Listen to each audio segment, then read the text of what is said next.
ধর্ম বর্ণ নির্বিশেষে সব বাঙালির কাছে ইনশাআল্লাহ আমরা থাকব। ক্ষুদ্র ক্ষুদ্র বালুকণা বিন্দু বিন্দু জল গড়ে ওঠে মহাদেশ সাগর অত। এই হত্যাগান প্রমাণিত এবার ভয়াবহ বন্যাত রোহিঙ্গা দেওয়া অনুদান।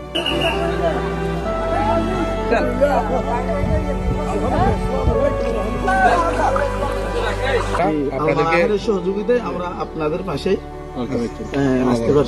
একসমত আরাকানাতুন নির্যাতনের শিকার হইরে বাংলাদেশত আশ্রয় লেবেল্লাই আইসিল অসংখ্য রোহিঙ্গা। আত্মারে এদেশের মানুষ থাইবেল্লাই জায়গা দিয়ে হাইবেল্লাই চলডাইল ফরনল্লাই হস। আর এই ঋণ শোধ করিবেল্লাই বলি রোহিঙ্গা এই বর্তমান সময়ের ভয়াবহ বন্যাত ত্রাণ সহযোগিতা লই পাশে দাঁড়াই নোয়াখালী, লক্ষ্মীপুর, ফেনী, কুমিল্লার মানুষলার পাশে। আপনারা যে আমাদের জন্য দুর্যোগে বন্যা প্লাবিতের সময় আমাদের পাশে দাঁড়াবেন আমরা কখনো স্বপ্ন কল্পনা করি না। আল্লাহ দেন এইভাবে দেন তোমাদের আল্লাহ নেক হায়াত দান করো, লাখ লাখ হায়াত দান করো।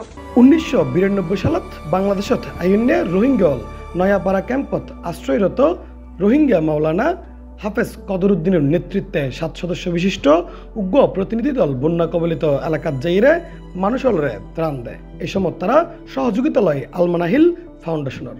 ধর্মবর্ণ নির্বিশেষে 500 পরিবারের ত্রাণ সহায়তা দেয় তারা।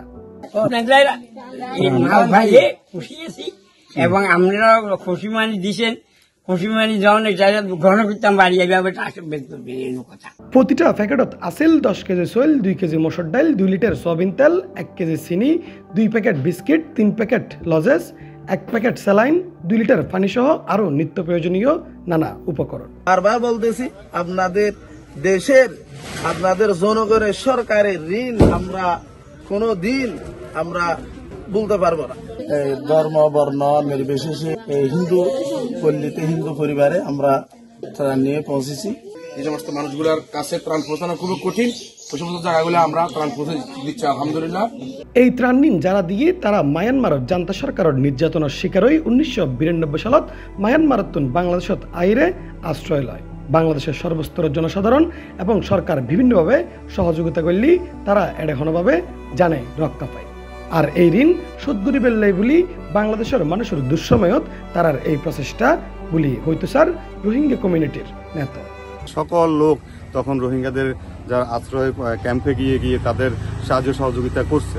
এবং কি আমাদের এলাকা পর্যন্ত যখন এসে পৌঁছে গেছে আমরা ব্যাপকভাবে এটা ইনশাল্লাহ প্রচার করবো। সবাই অন্তরস্থল থেকে ওনাদের জন্য দোয়া করবে। ইফতেখার নতিশন, C+, চট্টগ্রাম।